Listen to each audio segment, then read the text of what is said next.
what do we know about the number 63? So 63 is equal to 6 times 10 plus 3 times 1. So that's what this base 10 notation tells us about numbers.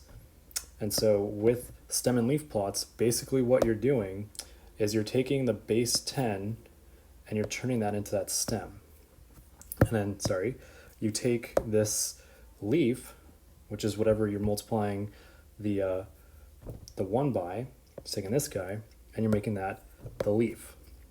And so in this example, the number 63 maps to the stem 6 and the leaf 3.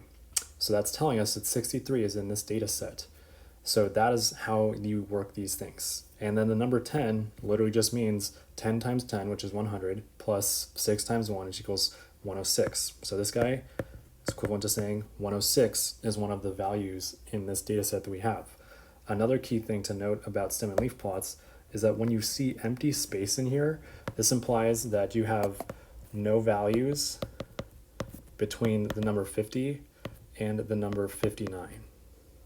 And this would be inclusive. So you cannot have any values in there, but let's say for sake of an example, we had 9 and then 0 as a leaf.